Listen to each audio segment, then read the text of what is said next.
Welcome back to Double Down University. I'm back at you guys with another MLB PrizePicks video. Yesterday was an amazing opening day. We hit on both of our props. We had Cedric Mullins over 6.5 fantasy score, and we also had Trey Turner over 5.5 fantasy score. And they both cashed for us. But let's keep this train rolling. I found some props for you guys for today that have some pretty good value so far. So let's get into it. So the first pick I have for you guys is Charlie Blackmon over 6.5 fantasy score. The second one I have for you guys is Segura over 1.5 hits, runs, and RBIs.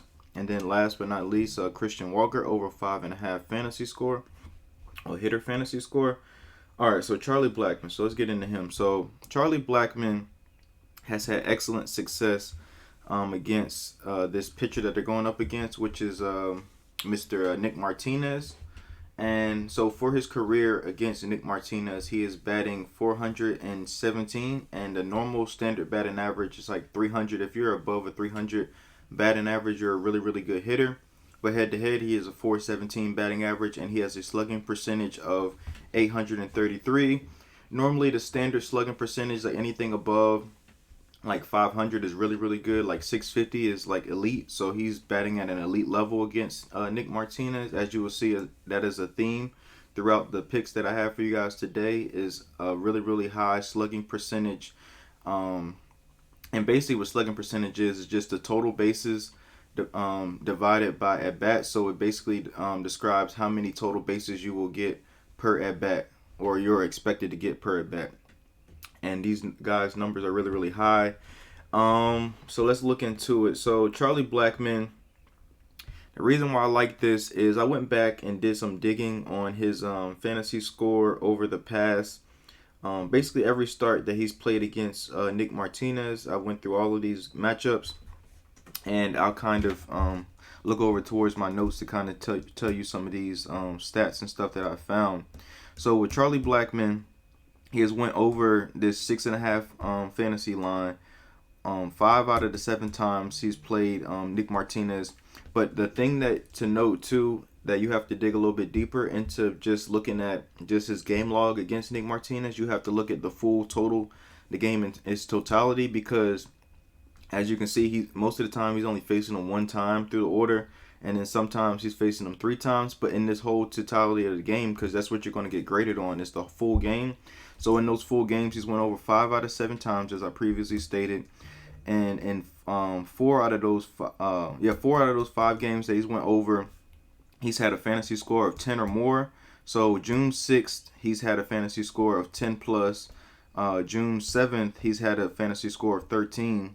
And then the other 2 times he's faced them, August 4th, he's had a 10 fantasy score. July 20th, he's had a 13 fantasy score. So he's soaring over this line.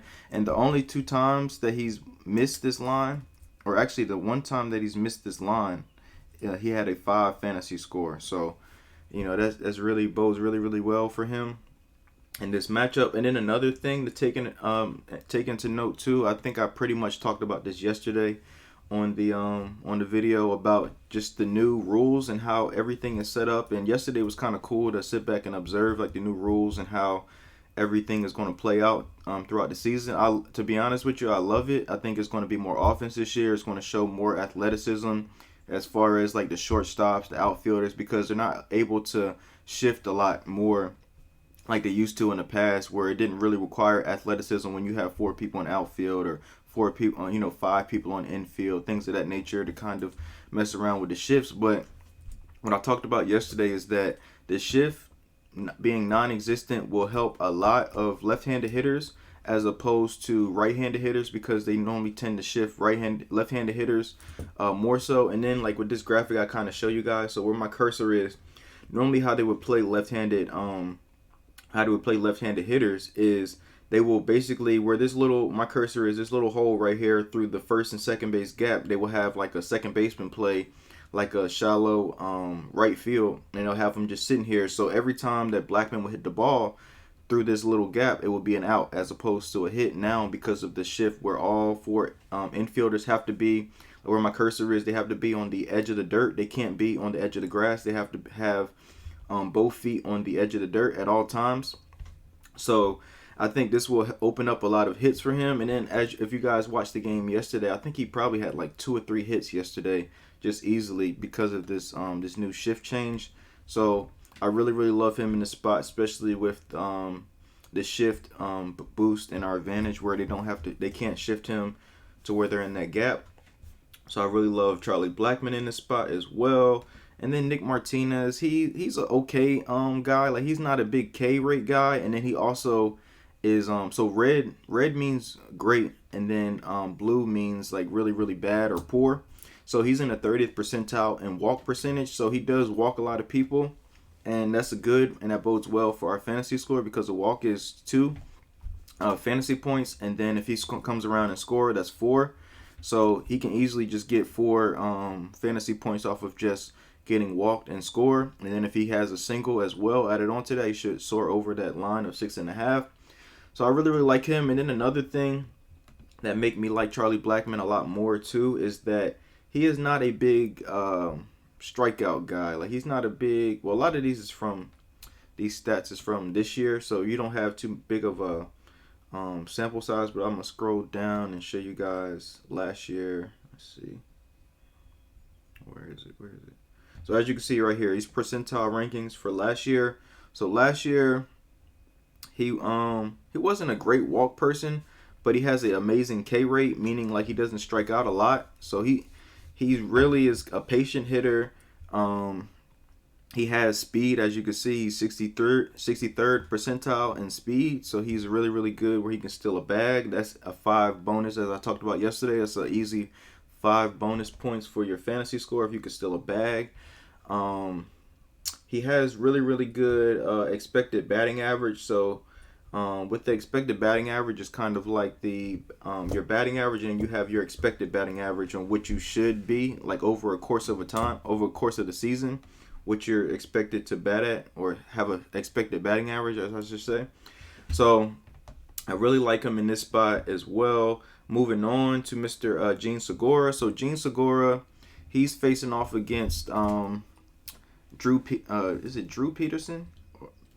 Yeah, David Peterson. My bad. So David Peterson, and with him head to head, he has a 444 batting average against David Peterson, and a 889 slugging percentage, which I talked about. Anything over 650, as you will see, like I said, is going to be a theme today. Has really good head-to-head numbers. He's almost batting at close. It's like a super elite level if you're batting at 889 slugging.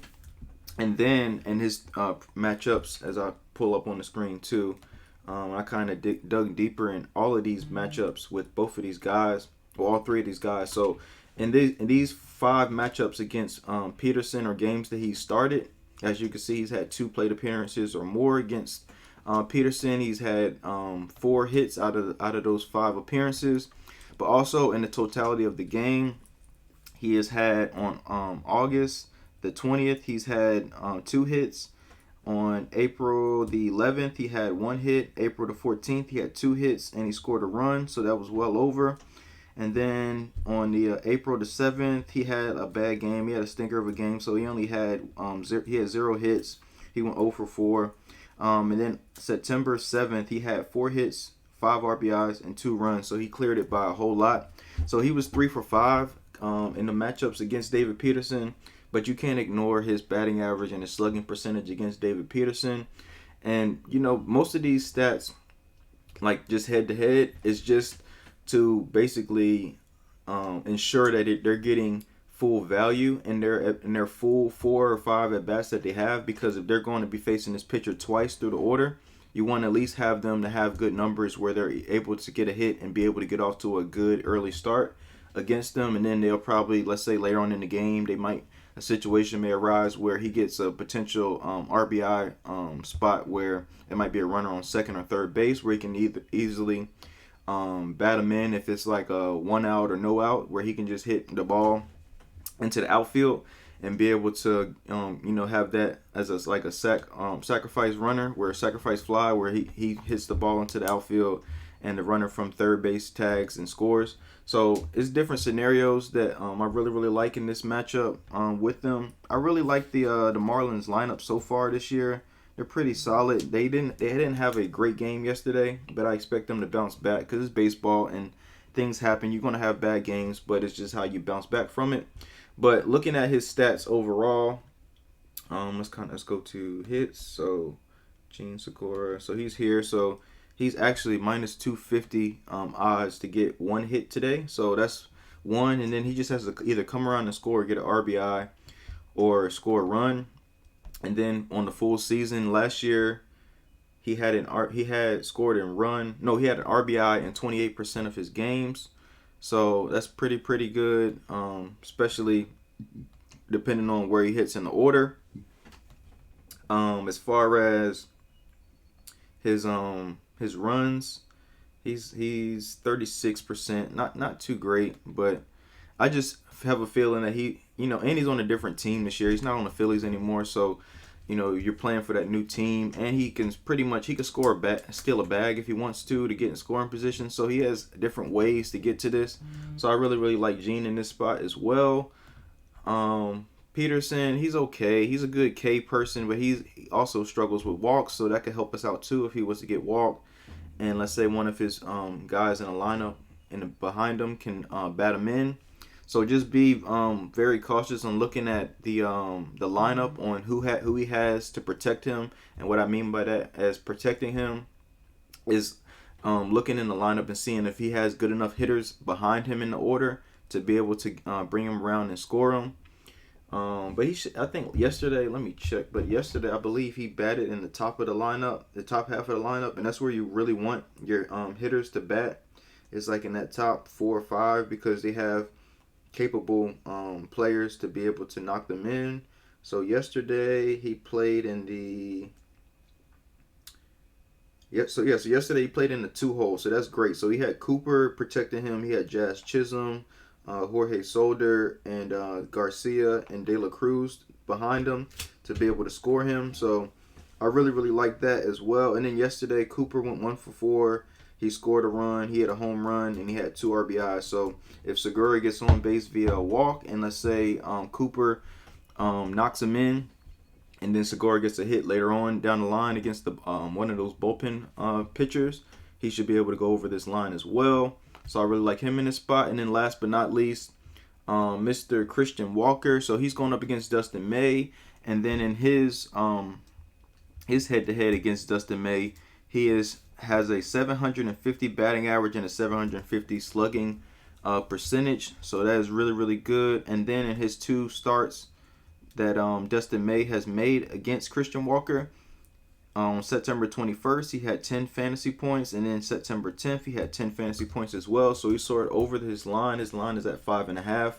So really, in essence, all he really needs to go over a 5.5 is probably if he gets a walk, he scores, and then let's say he gets a hit later on down the line in the game, he should be able to go over that fantasy score there.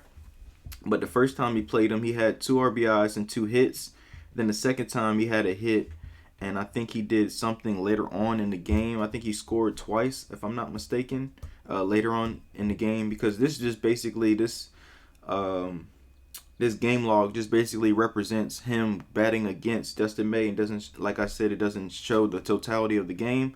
So later on in the game, I think he scored twice in this matchup. As a matter of fact, we can go look at it now. So later on in the second matchup, let's see. So Christian Walker. So yeah, so he got 2 hits in this matchup and got 2 RBIs. So, and he struck out once. So that was a pretty good spot for him as well. He was able to, do some damage to their bullpen. So I really like him in this matchup as well. Dustin May has limited statistics, as you can see here.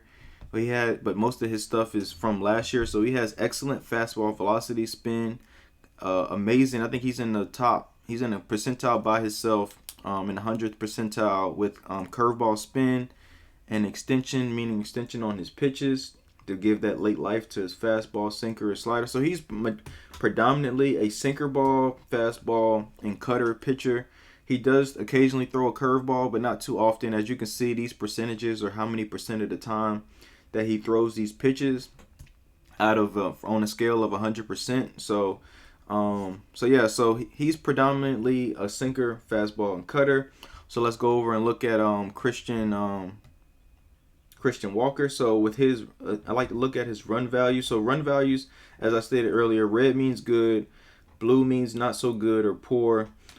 So with him, he's an excellent fastball hitter. He's a good sinker ball pitcher, and he does hit the curveball really, really well at a 5 run value. So I really like him in this spot. I think he should be able to do some damage.